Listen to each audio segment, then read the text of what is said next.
Good morning children.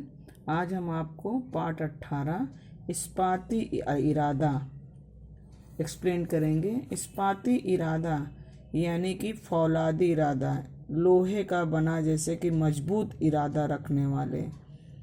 ये जो है कहानी ये शिवदयाल द्वारा जो लिखित है, ये निबंध जो है शिवदयाल द्वारा लिखित है। इस पाठ में प्रस्तुत पाठ में इरादा रखने वाले खिलाड़ियों की कथा है जिन्होंने अपनी अपंगता पर विजय प्राप्त कर ली। वे खिलाड़ी दुनिया को चकित करते हुए विजेता बन बैठे, है ना। उन्हीं के जीवन प्रसंगों की ये निबंध है ना। कि जैसे कि इनसे हमें ये सीख मिलती है कि अपंग लोगों के लिए एक प्रेरणादायक संदेश है कि उनका मनोबल ऊंचा रहे, है ना। व्यक्ति अपंगता से मुक्ति पा सकता है, यही इस पाठ का संदेश है। ओलंपिक एक खेल आयोजन मात्र नहीं है, यह मानवता को शांति, समानता एवं भाईचारे के लिए एकबद्ध करने का उद्यम भी है।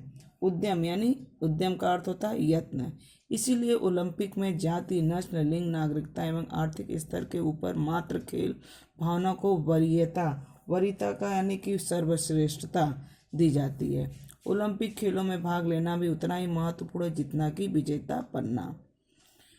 ओलंपिक विजेता बनने का अर्थ है अपने खेल में परिशुद्धता एवं पूर्णता प्राप्त कर लेना, जो कि प्रत्येक खिलाड़ी के जीवन का परम लक्ष्य होता है। यह लक्ष्य उन खिलाड़ियों के लिए अत्यंत दुष्कर होता है। दुष्कर यानी दुस्साध्य, जिसे कर लेना कठिन होता है, उसी को हम दुष्कर कहते हैं।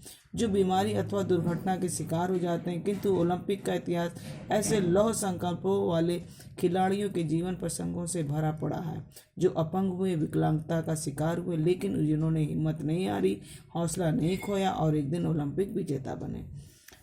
बच्चों, ओलंपिक एक खेल मात्र आयोजन नहीं है, इसमें शांति, समानता, भाईचारे का जो है एक बद्ध एकता में पिरोने का जो है यत्न है, कोशिश है ना।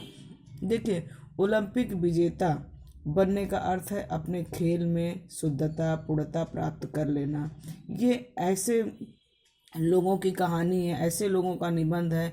यह लक्ष्य उन खिलाड़ियों के लिए अत्यंत दुष्कर है, दुस्साध्य है, जिसे करना कठिन होता है ना। जो बच्चे, जो व्यक्ति बीमारी अथवा दुर्घटना के शिकार हो जाते हैं, ऐसे व्यक्तियों का इतिहास, ऐसे व्यक्तियों के साथ ओलंपिक का इतिहास लौह संकल्प वाले यानी कि जो खिलाड़ियों मतलब कि ऐसे दृढ़ संकल्प रखने वाले खिलाड़ी के जीवन प्रसंगों से भरा है, जो कि अपाहिज, अपंग होते हुए भी, एक तरह से विकलांगता होते हुए भी, विकलांगता का शिकार होते हुए भी उन्होंने हिम्मत नहीं हारी, हौसला नहीं खोया और एक दिन वो ओलंपिक विजेता बने।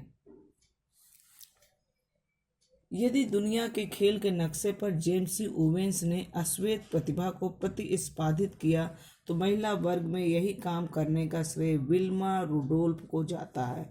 विल्मा का जन्म 23 जून 1940 ईस्वी को संयुक्त राज्य अमेरिका में टेनेसी राज्य के क्लार्कविले नामक शहर में एक गरीब अश्वेत परिवार में हुआ था। अपने माता पिता के 19 संतानों में वह 17वीं थी।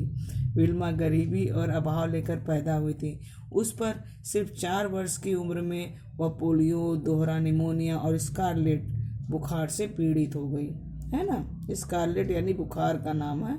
उनका बायां पैर बेकार हो गया था। वह लगभग 2 वर्ष तक बिस्तर में सिमटी रही। इसके पश्चात वह बैसाखियों के सहारे चलना सीखने लगी। डॉक्टरों की सलाह पर उसके भाई बहन उसके पैरों की मालिश करते। इससे लाभ हुआ और चंचल बच्ची विल्मा बैसाखियों को छोड़ ऑर्थोपेडिक जूते पहनकर बास्केटबॉल खेलने लगी। उसके पैरों की गति में सुधार होता गया। वह हाई स्कूल की ओर से बास्केटबॉल खेलने लगी। तभी एक प्रशिक्षक की निगाह उस पर पड़ी। उसने विल्मा को बताया कि उसमें एक श्रेष्ठ धावक होने की पूरी क्षमता है। बच्चों, एक नाम है इसमें विल्मा रुडोल्फ, है ना बच्चों। उनका जन्म 23 जून 1940 को हुआ था, है ना। तो वो एक गरीब परिवार में थी। परिवार में उनका जन्म हुआ था। माता पिता के एक तरह से 19 संतानों में 17वीं यानी 17 संतान थी वो। समझ लीजिए कि वो गरीबी बहुत थी, उनके परिवार में गरीबी और भाव लेकर पैदा हुई थी। मगर उनके साथ क्या हुआ बच्चों कि 4 वर्ष की उम्र में ही उन्हें पोलियो हो गया, निमोनिया हो गया और स्कारलेट बुखार से भी वो पीड़ित हो गए। इससे उनका क्या हो गया कि बायां पैर खराब हो गया। 2 वर्ष तक वो बिस्तर में रहीं। बैसाखियों के सहारे फिर चलना सीखने लगी। फिर डॉक्टरों ने उनको सलाह दिया। डॉक्टरों की सलाह पर उनके भाई बहन उनके पैरों की मालिश करते थे। इससे उनको काफ़ी लाभ हुआ, है ना। फिर उसके बाद ये जो है ऑर्थोपेडिक जूते पहनकर बास्केटबॉल खेलने लगी। धीरे धीरे उनके पैरों में सुधार हो गया। फिर वो हाई स्कूल की ओर से बास्केटबॉल खेली, है ना। तभी एक प्रशिक्षक थे, उनकी निगाह इनके ऊपर पड़ी, विल्मा रुडोल्फ पर। उन्होंने एक बताया इनको कि आप में एक श्रेष्ठ धावक होने की पूरी क्षमता है, दौड़ने की आप पूरी क्षमता है। उसके बाद देखिए क्या हुआ। इसके बाद तो 4 वर्षों के पश्चात वो अमेरिका के ओलंपिक दल में स्थान पा गई और उसने 1956 के ओलंपिक में 400 मीटर को रिले दौड़ में कांस्य पदक भी जीता। उस समय विल्मा मात्र 16 वर्ष की थी, यानी 16 वर्ष की थी।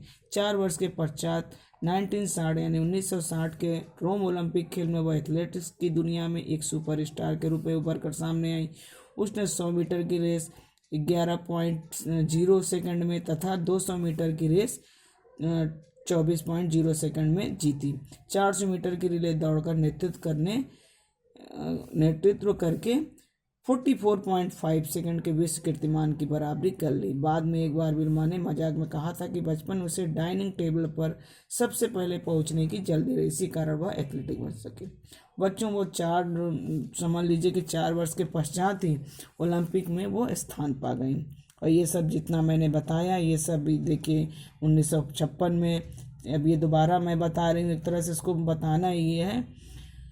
400 मीटर की दौड़ में कांस्य पदक जीता। उस समय वो 16 वर्ष की थी। 1960 में उन्होंने रोम ओलंपिक एथलेटिक्स की दुनिया में सुपरस्टार के रूप में उभर कर सामने आई।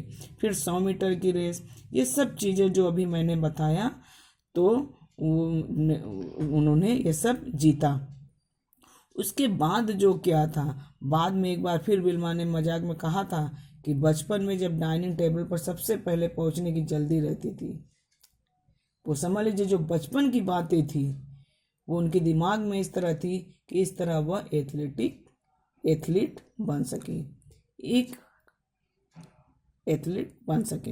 एक अन्य पोलियोग्रस्त खिलाड़ी वाल्टर डेविस का हाई जंपर यानी ऊंची कूद का खिलाड़ी बनना तो चमत्कार ही था। केवल 8 वर्ष की उम्र में उस पर पोलियो का आक्रमण हुआ।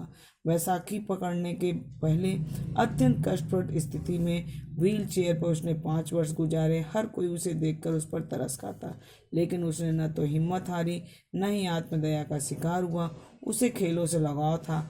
अपनी प्रबल इच्छा शक्ति के बल पर उसने अपने पैरों को धीरे धीरे अभ्यास द्वारा इस योग्य बना दिया कि वह सदी के महानतम हाई जंपर खिलाड़ियों में गिना जाने लगा।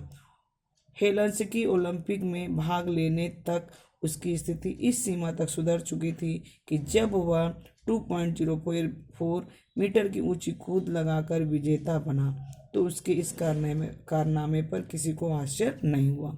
बच्चों इसी तरह एक और खिलाड़ी थे जिनका नाम था वाल्टर डेविस, है ना, यानी कि वो हाई जंप पर ऊंची कूद के खिलाड़ी बनना उनके लिए एक तरह से चमत्कार था। 8 वर्ष की उम्र में उन्हें क्या हुआ था ये समझिए, अलग अलग बच्चों की कहानी है। 8 वर्ष में वाल्टर डेविस को जो पोलियो हो गया था, है ना। फिर वो बैसाखी पकड़कर बहुत ही समझ लीजिए कि व्हील चेयर पर उन्होंने इस तरह से कष्टप्रद स्थिति में उन्होंने 5 साल गुजारे।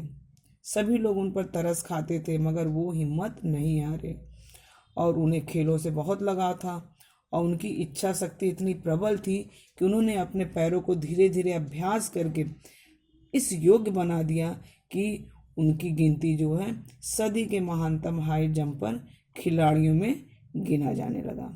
उनकी गिनती समझिए होने लगी।